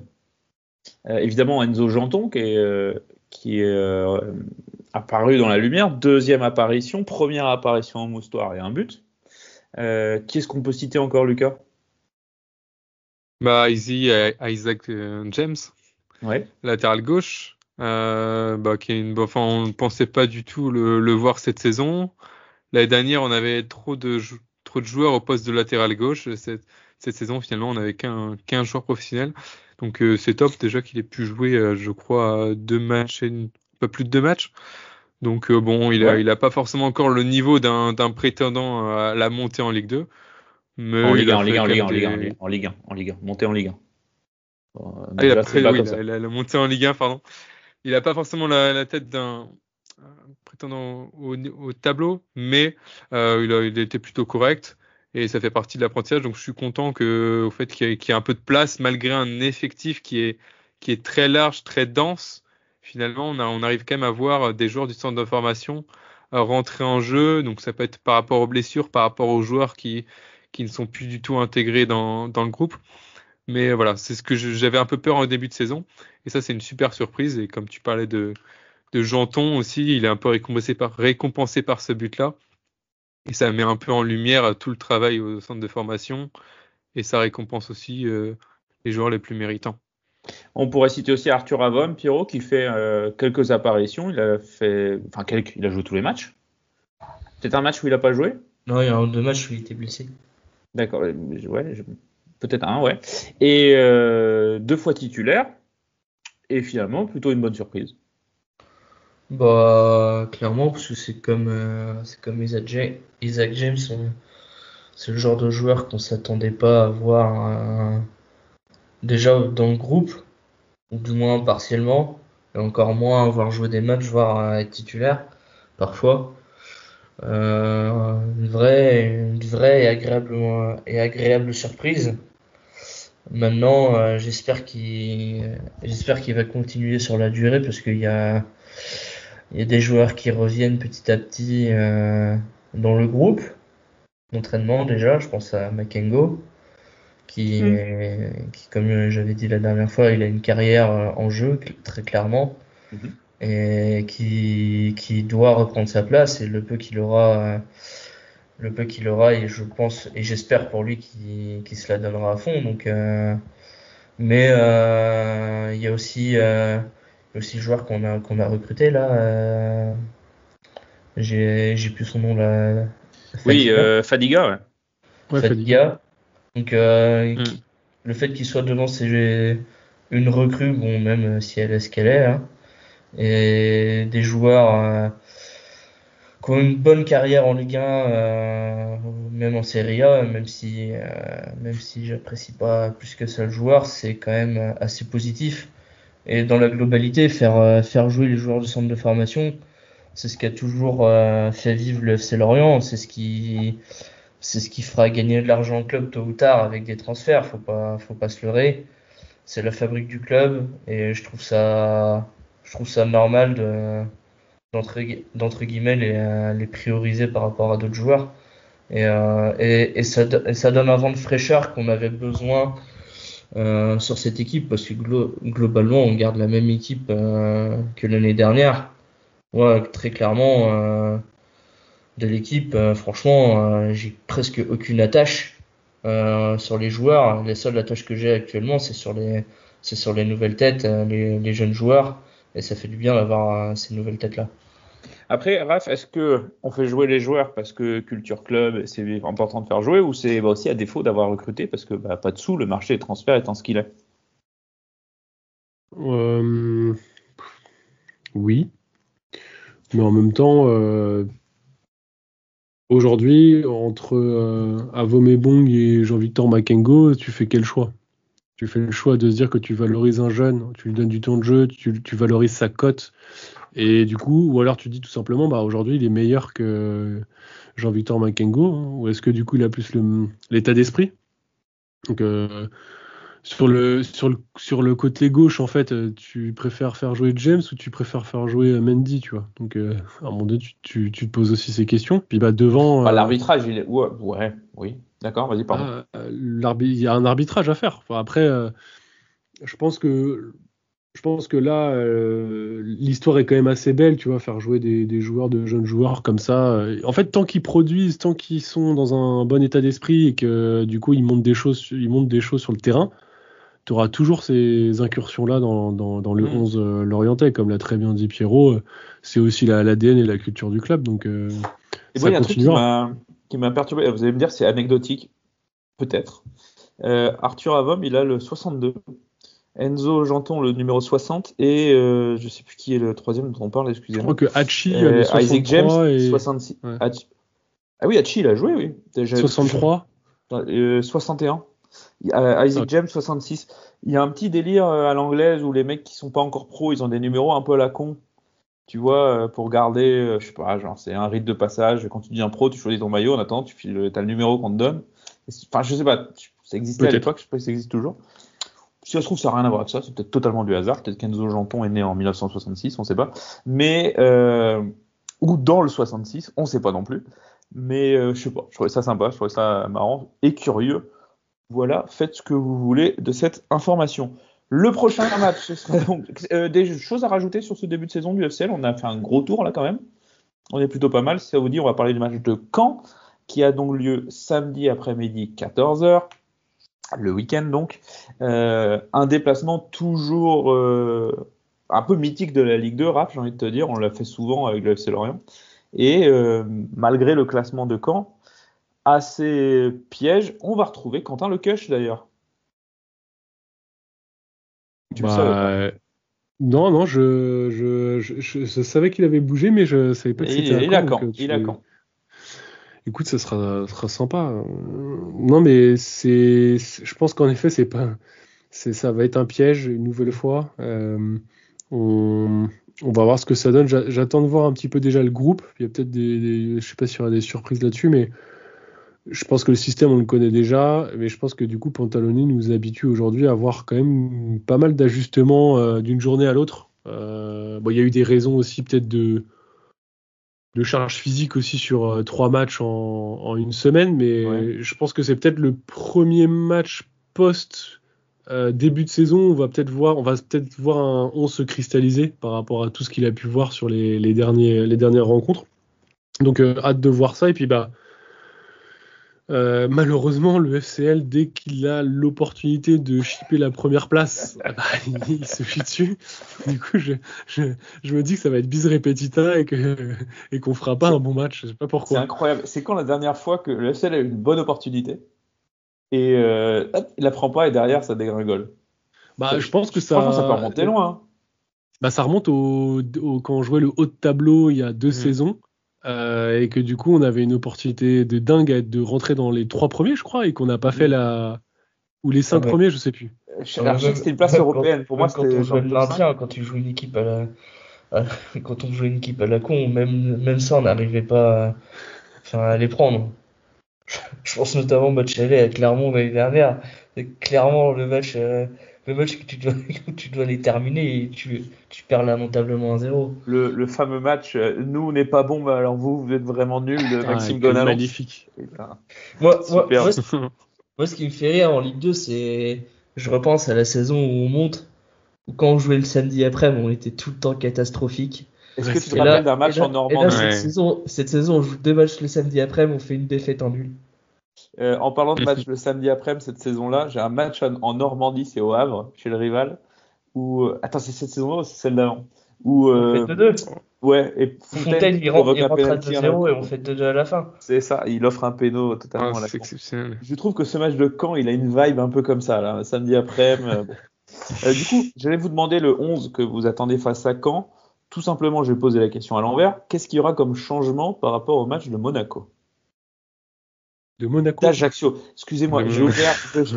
Non, mais c'est. Alors, les coulisses. Derrière la magie, qu'est-ce qu'il y a? J'ai mon application avec tous les matchs. Et du coup, je vois aussi la Ligue des Champions.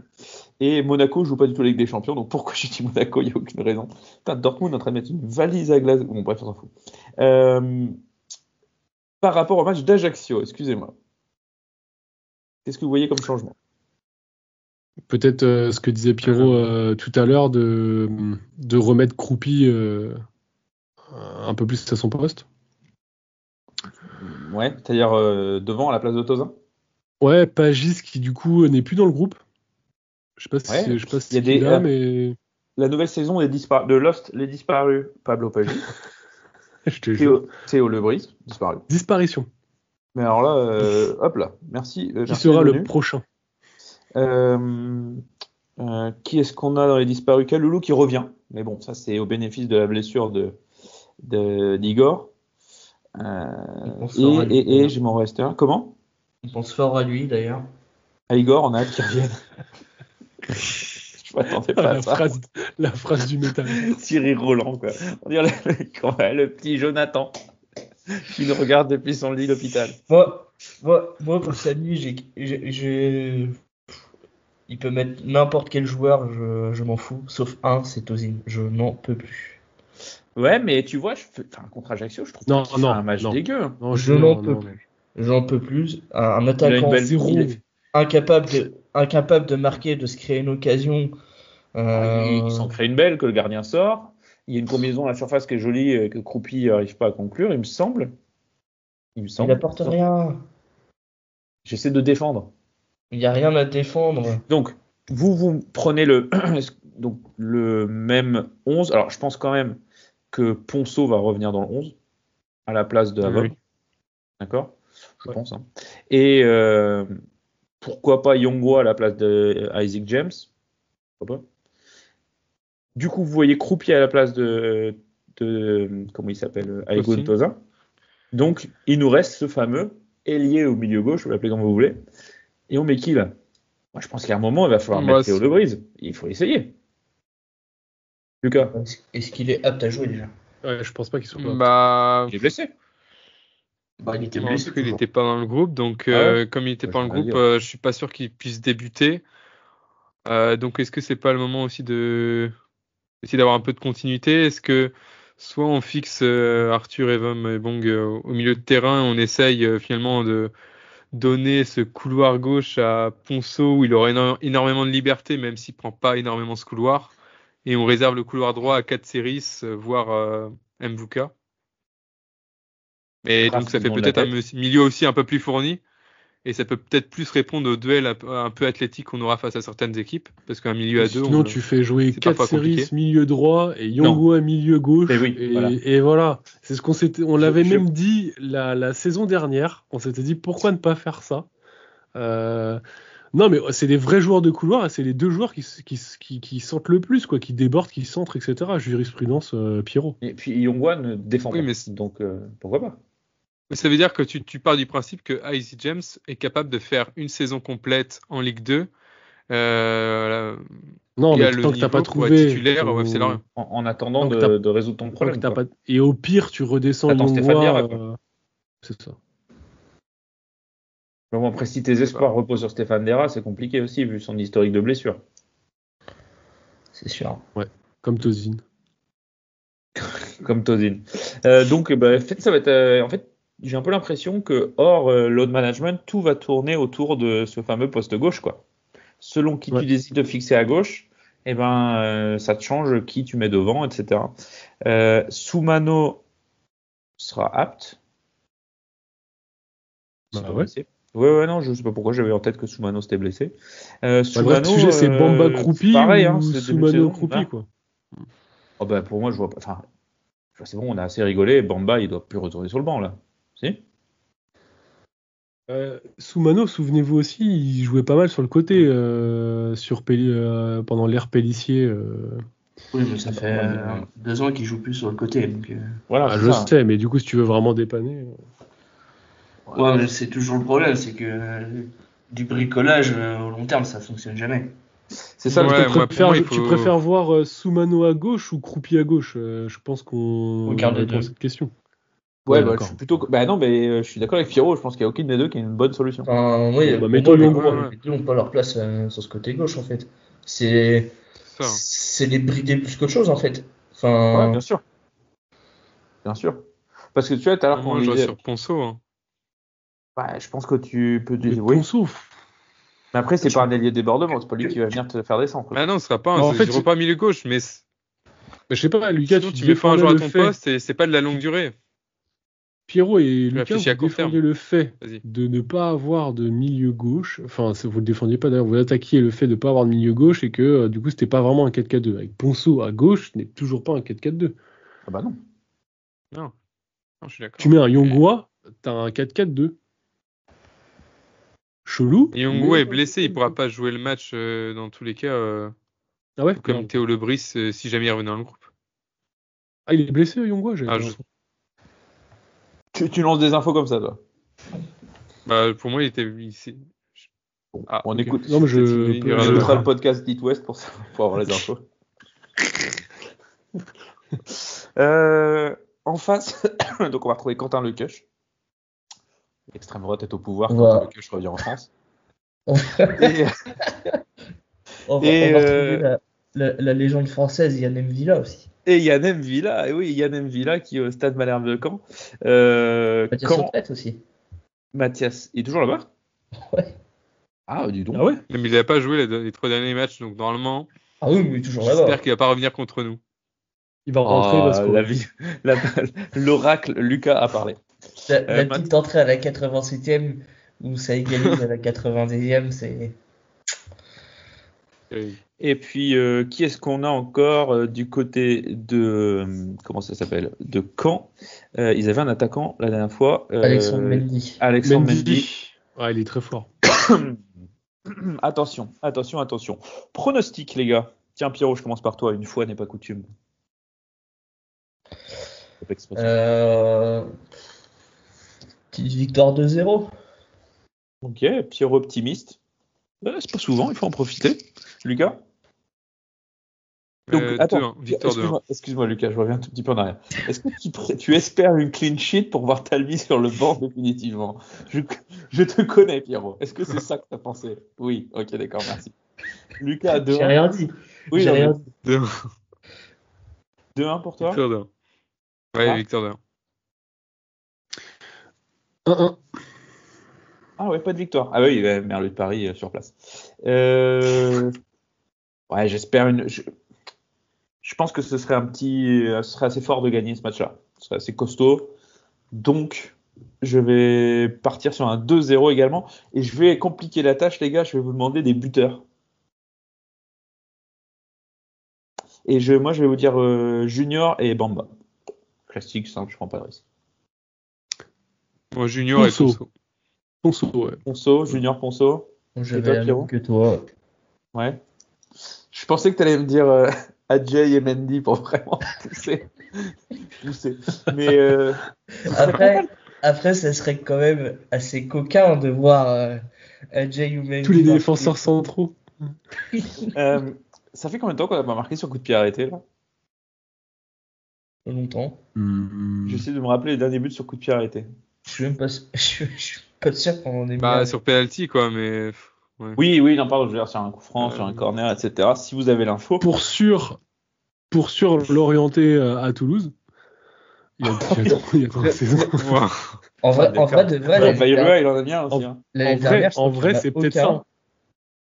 Non, je parle pas uniquement de coup franc direct. Hein. Attention, ça peut être franc, peut-être plus. Je sais que l'année dernière, il n'y en a aucun. Et il me semble que cette année, il n'y en a pas. Bah si, j'entends.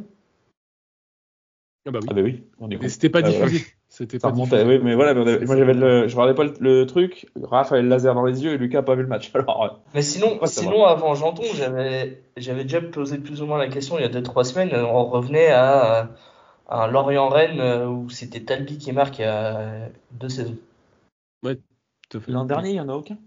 Non.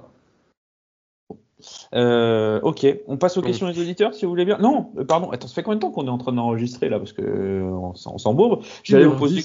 Ok, bon, on est bien très vite fait des questions sur la Ligue 2, sur le championnat. Vous avez l'occasion de voir d'autres matchs que le FC Lorient. Qu'est-ce que vous retenez? Qu'est-ce qui vous intéresse? Qu'est-ce qui a retenu votre attention, les gars? Un championnat foufou. Pierrot? Le fait que le joueur de Guingamp, là, Amine Emia, à la fin de la saison, quand il va avoir un top 10 des buts de la saison et que le gars il va te rester 7 des 10 premières places de ce top but, ça va être marrant. C'est incroyable. Moi, justement, j'allais dire Guingamp, qui j'avais annoncé au début de saison qu'il serait costaud, mais que ça tiendrait pas sur la durée. En tout cas, ça tiendrait peut-être pas sur la durée. J'ai un mea culpa à faire sur le Ripple Ball. J'en donnais pas cher et pour l'instant, franchement, ce que propose Guingamp, je suis assez surpris positivement. Ah, tu vois, justice pour Sylvain. Ouais, Guingamp, on va voir, ça tient sur la durée, mais pour l'instant, c'est assez sérieux. Ils sont allés gagner leur dernier match là. Je me rappelle contre Caen. Eh ben oui, contre Caen, 3-1. Hier, 3-1. Ils ont perdu contre Paris et ils ont joué Rodez et Annecy. Il manque un match. Ils ont perdu contre Red Star. Et voilà. Et oui, c'est ça, exactement. Mais bon, voilà, haut de tableau, mine de rien, plutôt pas mal. Paris, ça a l'air costaud quand même. Ouais. Victoire face au Red Star à Bauer. Ouais. Belle ambiance entre les cops, c'était sympa. Et les banderoles étaient drôles. Les banderoles, c'est sympa. Le PFC, ils ont sorti une banderole. Genre supporter de Red Star, 50% bobo, 50% hipster, 0% banlieusard, c'était quand même très drôle. Ouais, Paris, ça a l'air costaud. En même temps, ils ont fait un recrutement. Pareil, hein. Mais ça fait longtemps qu'ils tournent dans la montée, donc ce serait pas surprenant de les voir encore dans la. Ouais, ils gardent l'effectif de l'année dernière qui termine 5e. Ils sont sur les continuités de leurs belles années et en plus ils ont recruté 2-3 joueurs assez sympathiques. Je pense à Crasso qui est même s'il est parti en Serbie là aux Partisans ou à Étoile Rouge de Belgrade, je sais plus. Enfin qui est quand même une valeur sûre de Ligue 2 depuis quelques saisons. Ils ont recruté Maxime Lopez qui honnêtement a rien à foutre en Ligue 2. Par sa carrière. C'est un concurrent, c'est quand même un concurrent assez sérieux et j'ai hâte au mois de décembre de les jouer déjà. Et sinon, je vous propose Rodez qui perd au tir au but contre Saint-Étienne pour jouer le barrage de montée en Ligue 1 et qui est donc 18e et dernier. Bah, c'est logique. Ouais, enfin c'est violent quand même. Bah, c'est violent, mais quand t'as vendu. Ouais, c'est ça. Ouais. Ils ont vendu tout l'effectif. Sur ton 11 titulaire, quand t'as 9 joueurs qui sont partis. Ouais, c'est dur, c'est violent. On y sera. Tu vas à Rodez, Pierrot, finalement? Non. Oh là là. En tout cas, on ira manger un Aligo, on espère, avec ceux qui seront là. Qu'est-ce que j'allais dire? Puis Metz, bon, qui navigue juste à la hauteur du peloton de tête. C'est pas vraiment une surprise. Autre chose sur la Ligue 2 qui vous a intrigué? Non. Les diffusions. Beansport, si tu nous écoutes là. Nous, on veut bien que tu mettes des matchs en semaine, ce que tu veux, mais fous les replays des matchs, s'il te plaît. D'accord? Il y a des gens qui ont besoin de voir les replays des matchs. Donc merci. Après, match le week-end, mais voilà, il faudrait qu'il n'y ait pas les replays, c'est quand même abusé. On était bien avec Amazon. Faire d'analyse Amazon. Tactique, quoi. C'est triste. On était bien avec Amazon, en vrai. Ah bah, j'ai souvent regardé 2 fois les matchs. Ouais, c'était. Je comprends pas. Enfin bref. Surtout que ça. Les avant-matchs, les après-matchs. Je comprends pas ce que ça leur coûte de foutre des matchs. Ils foutent le multiplex en replay. Bah, tu mets tout et puis basta, quoi. Voilà. C'était le coup de gueule de la taverne. Passons aux questions de nos auditeurs, s'il te plaît, Pierrot. Première question de Pierre TNG sur Instagram. Le joueur qui vous a fait la meilleure impression en ce début de saison? Toujours Igor Silva, moi, ça n'a pas bougé. Pareil. Ouais, idem. Ouais, pareil. Et Ponceau. Je rajoute un petit Ponceau dont on a parlé tout à l'heure. Igor Silva, depuis qu'il est plus là, bon, ça tourne pareil en vrai, mais bon. Bah, tu fais que 4 points sur 9. Ouais. Et oui, mais on en avait parlé. On se disait, Metz, tu gagnes pas à Metz, et puis derrière, tu prends pas 6 points, tac, et ben, on l'a pas fait. On n'a pas gagné à Metz, on a pris que 3 points, on prend 4 points sur 9.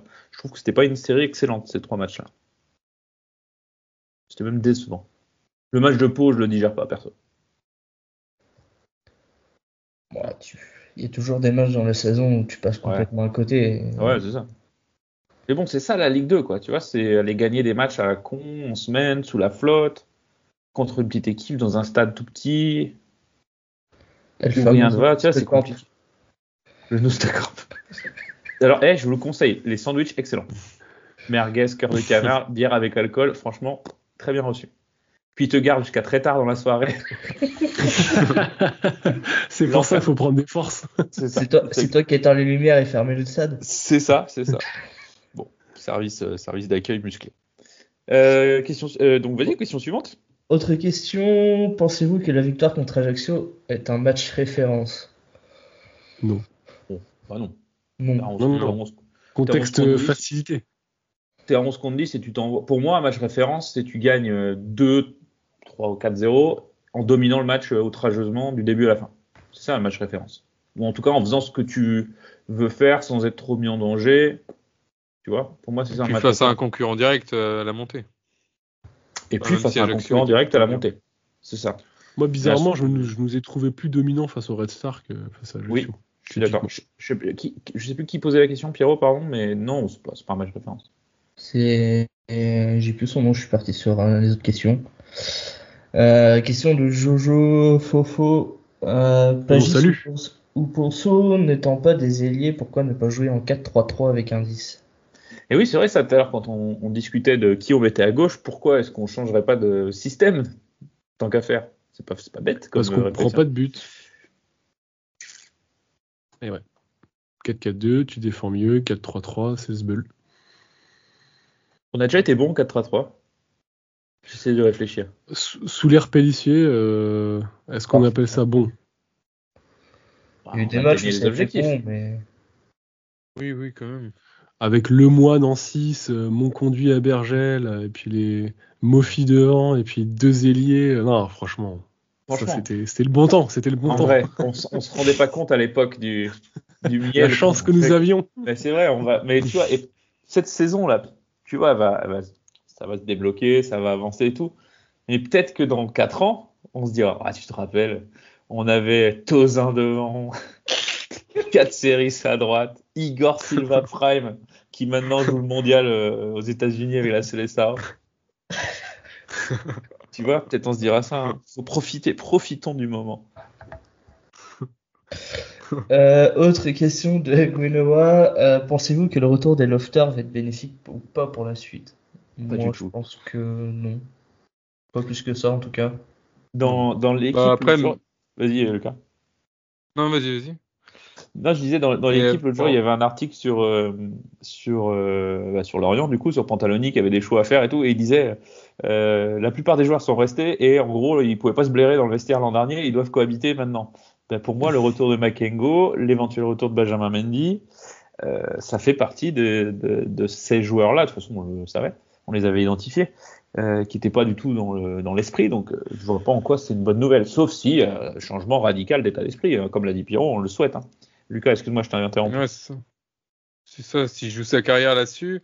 Et puis finalement, on a Ponceau à Bergel, mais on n'est pas à l'abri d'une importante blessure. Et on sera forcément content d'avoir, en dehors de Eva Membong, un autre joueur qui peut suppléer et qui peut jouer une place de titulaire, parce que sinon l'effectif au milieu de terrain peut poser beaucoup de problèmes et ça peut être notre point faible si on perd. Fadiga, il est plus offensif, hein, si je dis pas de bêtises. Ouais, c'est ça. Donc, Je sais pas s'il trouve sa place. Fatalement, t'as vendu Bonke, qui était le remplaçant d'Abergel, en vrai. C'est ça. En D2 turc. En D2 turc, j'ai compris un des deux turcs. Je t'en réfléchir, c'est qui les turcs, quoi. Ouais, donc oui, une blessure d'Abergel ou de Ponceau, ce serait un peu compliqué à gérer, en effet. C'est ça.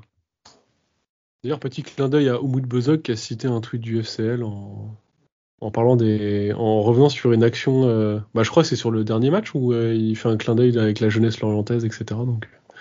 Mais attends, ça veut dire que t'es abonné au compte Twitter du Umut Bozok ? Ah non, je l'ai vu passer dans mon feed. Pas. Ah d'accord. Moi les gars, je unfollow tous les gens qui partent du FCL. Hein. Genre là, Banco Innocent sur l'Insta, je l'ai unfollow, tout ça, avec le compte de la taverne. C'est bon. On va pas. Parce que le compte Instagram des joueurs de foot, c'est quand même un délire. C'est-à-dire, avant match, il y a un mec qui leur fait une petite photomontage, training, focus, l'affiche du match avec leur gueule. Genre, le mec, il est 5e sur le banc et il joue avec un peu de chat, il jouera 3 minutes. Il a l'affiche du match avec lui et le meilleur joueur d'en face. Tu fais, bon, ok. Derrière, s'ils ont joué, t'as le droit au highlight. T'as le droit à la petite compile. T'as le droit à la petite compile. Genre c'est logo tous les lundis soirs, quoi. Entre eux, ils se relaient, du coup, ils relaient le truc entre eux, tu vois. Genre, bien joué, fraté, t'as joué 5 minutes avec la Sampdoria, donc super, je te relais parce qu'on a le même agent et tout le monde se relaie. Puis derrière, t'as un peu de lifestyle pour certains et le reste, c'est retour à l'entraînement, prêt pour dimanche, ou encore une fois, je vais jouer 2 minutes. Franchement, il n'y a pas un grand intérêt à suivre. Oui, il n'y a pas d'intérêt. De nombreux joueurs, il y a zéro intérêt à les follow. Donc en plus, si je dois me taper sur mon feed Insta ou Twitter, Bonke Innocent en D2 turc, c'est bon, quoi. Merci. Les installations avaient l'air pas ouf, c'est ce qui m'a vraiment décidé à le unfollow. Voilà pour cette petite aparté. N'importe quoi. Excusez-moi. Autre question de Romain B. Ce début de saison vous rassure-t-il? Fait concret pour débattre. Lorient-Martigues 1-0, Metz-Martigues 6-0. Wow. Donc Metz est 6 fois meilleur que nous, c'est ça? Non mais déjà, premier match. Voilà, premier match de la saison. Martigues nous attend super bas, etc. On joue dans un stade Vélodrome creux. Et tu compares ça à un Metz-Martigues, bon. Oui, la machine offensive de Metz est plus huilée que celle du FCL à date. Oui. Parce qu'ils ont un attaquant en feu. Comment, Pierrot, j'ai oublié son nom? Sabali. Ouais. Sabali, ouais. Il doit être à 5 buts déjà, lui. Un peu plus, je crois. Ouais, ça doit être à peu près ça, 4 ou 5. Donc, je trouve ça violent de comparer, d'utiliser ça comme élément comparateur. Maintenant, pour répondre à la question, qui était est-ce qu'on est rassuré? Oui, le début de saison du FC Lorient est positif. Oui, on s'est pas chié dessus, quoi. Donc globalement, tu produis, tu as des occasions, tu prends pas de but. Ce que disait Lucas tout à l'heure, hein, tu as la physionomie d'un club qui peut jouer la montée. Il faut pas oublier d'où on vient. Il y a un groupe traumatisé par la descente. Il y a changement de tout au club. Il y a un changement de tout au club. Dans le sportif, tout change. Tu repars en Ligue 2, tu as un nouvel entraîneur. Nouvelle façon de jouer, nouveau système de jeu.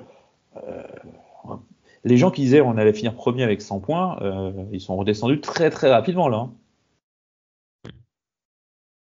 est-ce encore mathématiquement possible? Non, il y a 18 clubs, de toute façon, fini. Alors, échec. Saison décevante. Triste. Quoi qu'il arrive. Démission. Et dernière question, le baga de Moustoir, on en pense quoi? Excellente question. En vrai, c'est cool. Moi, j'ai vu le baga à Vannes qui ouvrait l'entrée des joueurs et tout. Je trouvais que ça apportait une. Je sais pas si vous avez vu ces images Vannes au rugby, pardon. Les mecs qui rentrent, les gars, ils jouent devant, ils ont le bignou à bloc dans le tunnel. Les mecs de Toulouse, ils se demandent ce qui se passe. Ça crée un truc. Et au Moustoir, j'aime bien la musique d'entrée des joueurs. Elle est sympa. Elle est originale. Et ça, c'est assez rare que les musiques random, genre Kavinsky ou Tutti Quanti, quoi. Non, c'était sympa. Fut un temps, il y avait un bagad, je sais pas qui c'était, qui était dans les tribunes pendant le match. Voilà. Ouais, dans mes souvenirs, ils étaient dans la petite tribune entre la présidentielle et la tribune nord, ou dans ce coin-là. Non, ils faisaient des tours, ils tournaient. Non, des fois, ils étaient fixes. Ouais.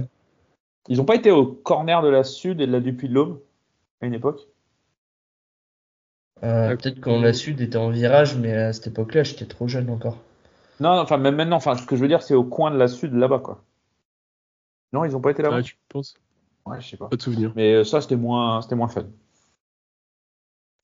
C'était tout pour la question. C'est super. Je vous propose un tout petit quiz spécial Olivier Pantaloni.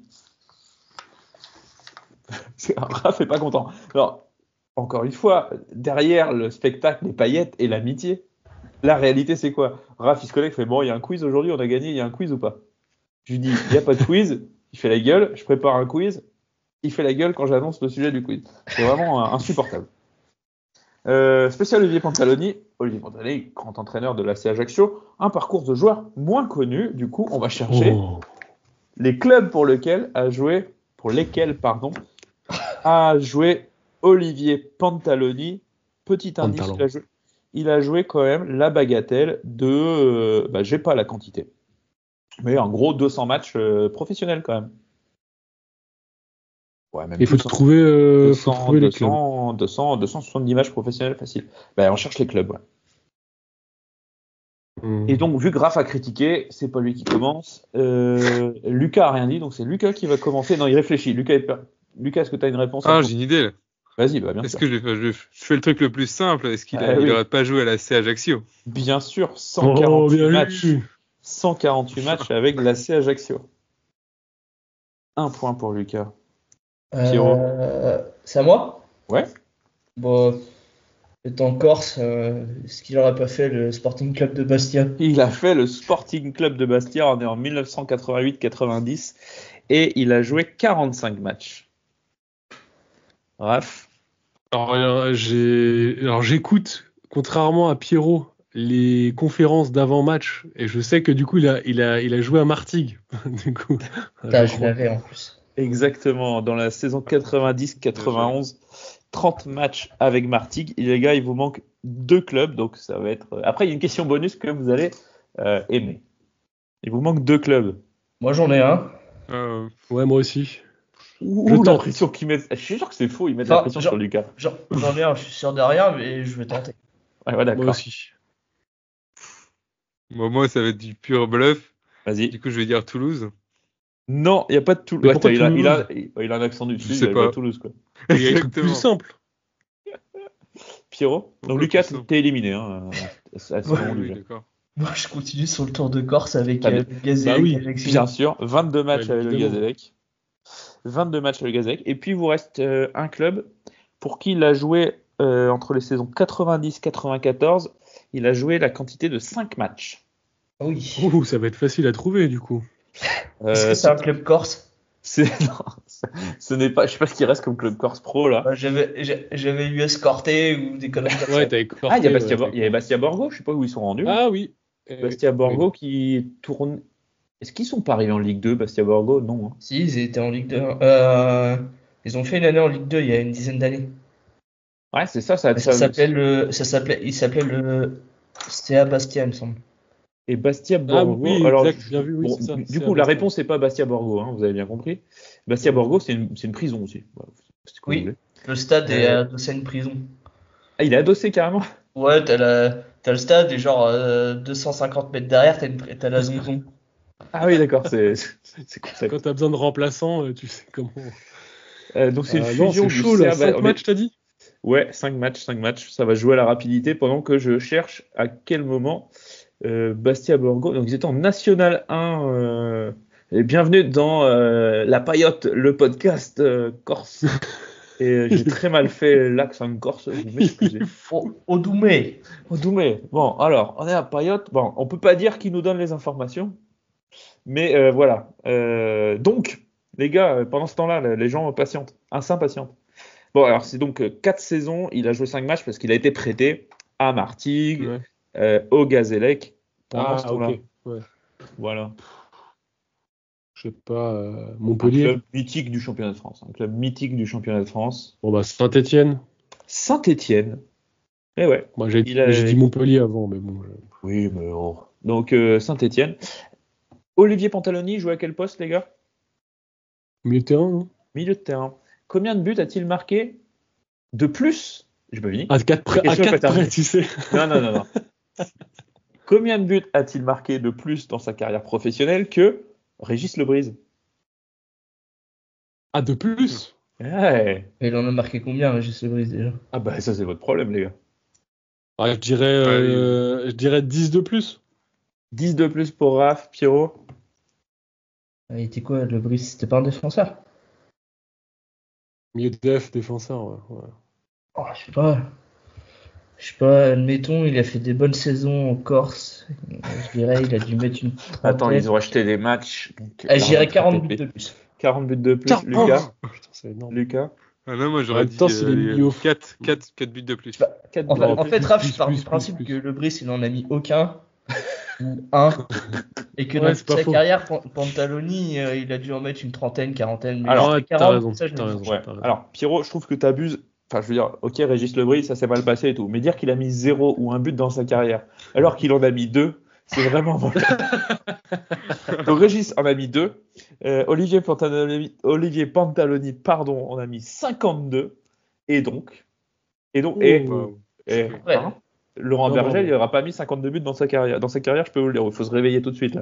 Là. Donc 50 buts d'écart, victoire de Pierrot et une victoire que je qualifierais de magistrale. Voilà, c'est tout ce qu'on pouvait vous dire. Rendez-vous donc à Caen samedi, en espérant qu'en plein soleil, les lasers, c'est un peu moins gênant. Comme ça, on pourra toujours... Est-ce qu'il fera beau à Caen samedi? D'ailleurs, je m'enflamme un petit peu. En espérant qu'on puisse voir le match à la télé.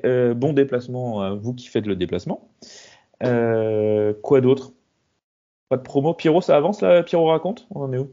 Moi j'attends que ça. J'ai commencé une petite trame, mais je suis pas satisfait encore de ma petite trame. Moi je suis en train de vous préparer, les gars, je vais vous envoyer ça, un what if. Que se serait-il passé si on n'avait pas vendu Mofi et Ouattara à la trêve 2020, je sais plus combien. Je suis en train de préparer ça. Le destin du FC Lorient et de ses joueurs et d'autres clubs du coup si on avait pas que Bournemouth serait en Championship c'est pas de face à Sunderland. C'est ça peut-être. Le lore quoi, ce serait fantastique. Ça, là franchement ça aurait le coup d'avoir un podcast pour suivre ça. Donc le what if, Pierrot raconte, puis voilà, on se retrouve donc d'ici donc après Caen c'est la trêve. Je pense pas qu'on fasse un épisode juste après Caen. Donc sauf si dinguerie. Tu provoques le destin là. C'est-à-dire une dinguerie quoi par exemple? Une victoire éclatante 4-0 du FCL. Ah moi je m'attendais à genre défaite 5-0, Pantaloni ou l'inverse. Tu vois un truc pour moi il faut ça pour me réveiller pendant la trêve, il faut au moins ça. Merci à tous de nous avoir suivis. Peut-être on fera un nouveau générique comme ça les rageux pourront rager. C'est une personne qui m'a fait le commentaire, ça m'a saoulé. Voilà, on mettra des lasers dedans. Oh, c'est beau, ça serait trop bien. Vroom, vroom. Ce serait excellent. Les lasers font du bruit comme au prochain Twitch dans la cage. Ce serait très drôle. Merci à tous de nous avoir écoutés. N'oubliez pas de vous abonner sur les réseaux sociaux, de vous abonner sur les plateformes, de laisser des commentaires. On essaie d'y répondre dans la mesure surtout du sur possible. TikTok. Ouais, TikTok, Instagram, Lucas, il est à fond dessus. Donc surtout, vraiment, n'hésitez pas. Puis voilà, des bisous, à bientôt. Ciao, ciao. Ciao, ciao. Salut. Ciao.